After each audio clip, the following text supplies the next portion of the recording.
What is it? He asked the messenger, and then he rose, seeing the man's uniform. Dr. Sadao was sitting in his office. So when he saw the messenger, he asked him what it was, and when he saw his uniform, he got up.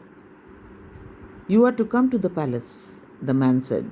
The old general is in pain again.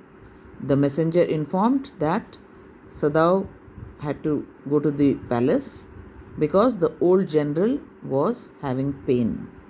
Oh, Hana breathed. Is that all? All? The messenger exclaimed. Is it not enough? So now Hana, she was frightened. She thought that the servants had probably reported on them.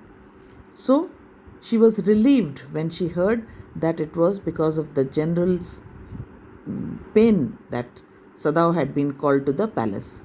So she, without thinking, said, Is that all? And the messenger was surprised at this. So he asked her, Is it not enough? Indeed it is, she replied. I am very sorry. So she recovered from her nervousness and relief, and she said, Indeed it is, I am very sorry. When Sadao came to say goodbye, she was in the kitchen, but doing nothing. She was just sitting there, idle, doing nothing. The children were asleep, and she sat merely resting for a moment, as if she was too exhausted because of this incident. When the messenger came, she was very frightened, and so she needed to rest for a while, more exhausted from her fright than from her work. She was more exhausted because she had felt very afraid when she saw the messenger come in the uniform.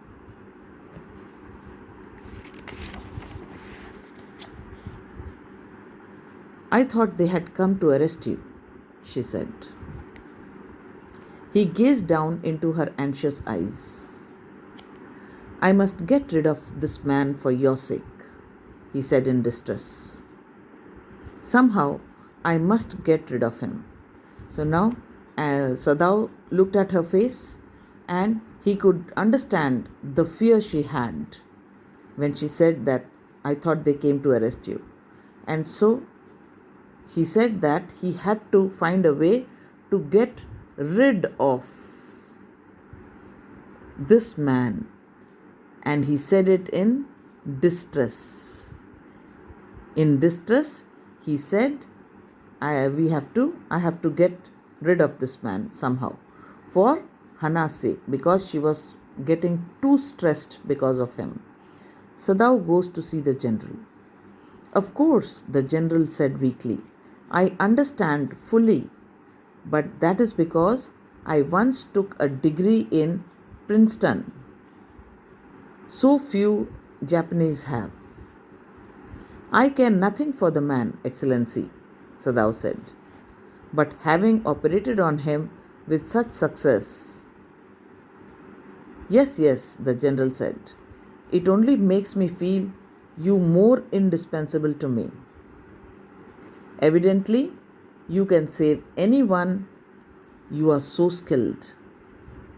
You say you think I can stand one more such attack as I have had today? Now, when Sadao goes to the general's house, the general's palace, he goes and tells him everything about the American. And the general says that he understands because he also had taken a degree in Princeton. So he could understand how Sadao felt. And Sadao reaffirmed again, I care nothing for the man, Excellency, he says. But having operated on him with such success, he had operated upon him. Yes, yes, the general said. It only makes me feel you more indispensable. It only makes me feel that you are more indispensable. Indispensable to me. Indispensable to me. Evidently, you can save anyone. So the general says that you are a very skilled doctor and you succeeded in saving this American also who was nearly dead. So this shows your skills. It shows that how capable you are. You are so skilled.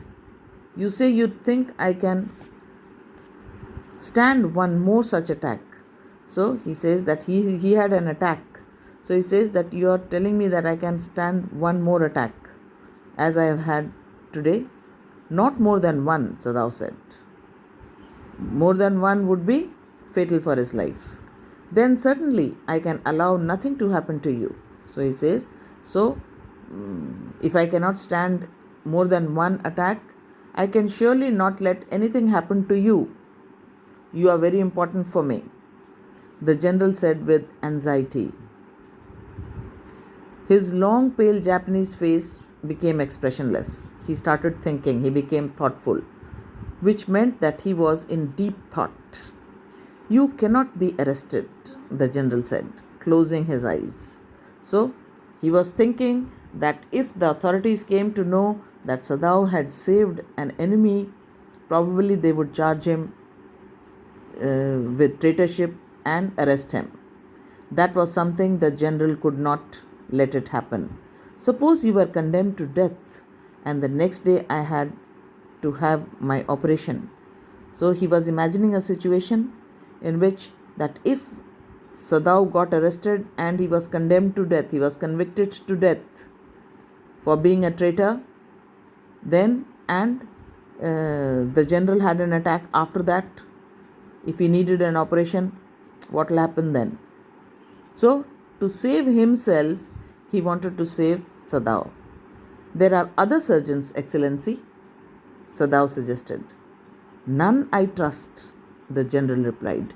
So when Sadao said there are other surgeons on law, he was not the only surgeon there. The general said that he did not trust them. The best ones have been trained by Germans and would consider the operation successful even if I died. He says that the best surgeons available in Japan had been trained in Germany. And in Germany, even if the patient died, the operation was considered to be successful. I do not care for their point of view, he signed, because that is their way of looking at it. When they operate, they intend to do something. If they manage to do that, the operation is successful, no matter the patient lives or dies.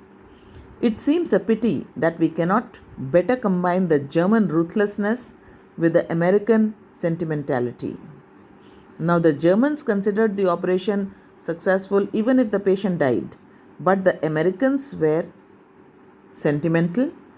Their success depended on saving the patient also. Then you could turn your prisoner over to execution, and yet I could be sure you would not murder me while I was unconscious.